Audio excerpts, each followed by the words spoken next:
Hey guys, today I'm talking about anxiety, and I know for a lot of people out there this is a big issue. And the good news is, I'm not going to talk about meditation or mindfulness or breathing or any of those things. There's loads of stuff out there on that.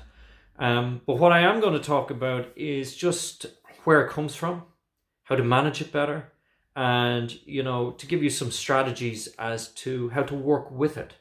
And the first thing I just want to tell you is that, look, anxiety is normal. So up to 5% of the population have generalized anxiety disorder. That is excessive worry. So it's a very normal thing.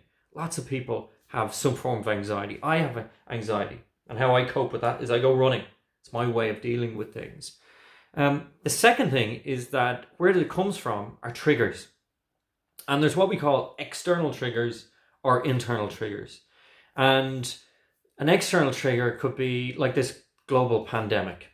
And a lot of people, they're thinking, when you think of the news, you hear the news and you hear all this negative stuff. And every time we hear about the number of cases and deaths, and by the way, I do hope you and your family are safe and well. But it kind of triggers off that anxiety in us that, oh, I hope my parents don't get sick. I hope my brothers and sisters don't get sick. I hope I don't get sick. And some people have that absolute fear, and it's real out there. This thing is all around us. That's why we're being forced to stay at home. So that's an anxiety. That's a trigger. And another type of external trigger is the exam. So for some people, thinking about exams can make you physically sick. So you just don't want to face the exam. And even going into the exam, you might go blank. So if you've ever gone blank in an exam, it's because your anxiety, your stress has become so much, it's stopping you from performing. So this is how anxiety can have a big impact in our life, and it leads to sleeplessness, excessive eating, talking too much, maybe drink, drugs. There's a lot of negative side effects out of anxiety. Procrastination being the big one. A lot of people, putting study off, for example. So where anxiety comes from, I suppose, when we get those triggers, we get thoughts. And there's a couple of different thoughts. And I've been reading this book by Daniel Fryer, The Four Thoughts That You Up. And it's an excellent book. And he talks about a couple of different types of thoughts. And the first thought is when you're saying words to yourself, such as, I should be studying more. I should be doing more. I should get an A in that exam. I must get an A. I should be doing better. So where you're saying the word should or must, that makes us anxious. That makes us nervous. That makes us stressed. So the second type of thought is when we turn into a drama king or drama queen. It's when we catastrophize. Oh, the world is coming to an end. What's the point in studying? What's the point in studying because my future is over? So that's someone who's catastrophizing. Let me assure you, the world is not coming to an end, and you can have an incredible future. So it's not to get into the drama king or queen way of thinking. The third thought that messes with us is when we say words to ourselves like, I can't cope. Oh, I can't cope. Oh, I can't. Or if you meet someone and say, oh, I can't stand them. Oh, I can't stand maths. Can't stand that teacher. That's someone who can't cope, can't stand. Or the other word that we say to ourselves is, I can't be arsed. What's the point in studying? Sure, there's no point. I hate studying. And that is, again, a form of procrastination and putting things off. And the fourth thought that messes with us and drives anxiety is when we say something to ourselves like, you're such an idiot, you're such a fool. Oh, I'm no good at maths. I'm no good at English. I'm no good at school. Sure, I could never go to college. I'd never get a place in whatever it is, Trinity, UCD. I wouldn't be smart enough. So I'm not good enough. So that's another thought that, again, can drive anxiety. So the question then is how do you handle those? What do you do with those? And for me, the big thing that I try to do is I try to break things down. So chunk things down.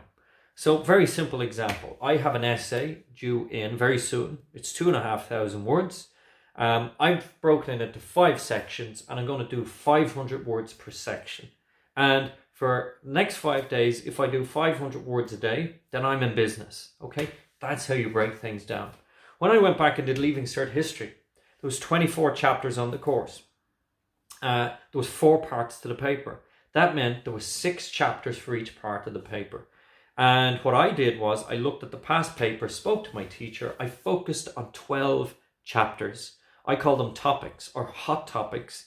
And I was all over them. I learned them inside out. So I had 12 hot topics going into the exam and I got the A1, the H1. Okay. So again, that's how you break things down. And for anyone who's done my study skills seminars, for each chapter, we produce a 1-page summary, a study grid. So your goal today could be to take one subject, take one chapter in half an hour, maybe an hour. Can you rip through a chapter and to produce a 1-page summary? And if you've got 12 to 15 of those going into the exams, the night before your exams, you have a folder with 12 to 15 1-page summaries. And that way, you're not stressed because you're prepared. So you're ready. And that's how you break stress down. So it's day by day, doing small tasks, day by day, chunking it down, breaking everything down. So instead of catastrophizing. So it's not about, I should be studying. Get down and do a half an hour study. It's not about catastrophizing. The world is coming to an end. It's not coming to an end. And for someone who says, oh, well, what's the point? I can't cope. I can't be arsed. Actually, there's plenty to be arsed about, you know. Your future is in your hands. And for someone who's saying to himself, I'm an idiot, I'm no good, actually, you are good. You're just as good as anyone else if you learn to think differently. And that's why in my seminars, I spend a lot of time working on mindset.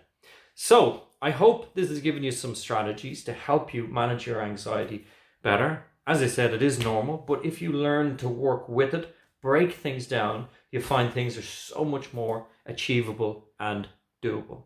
So if you like this video, click a like. If you want my coaching, go to www.raisethegame. That's R-A-Y-S-E, raisethegame.com.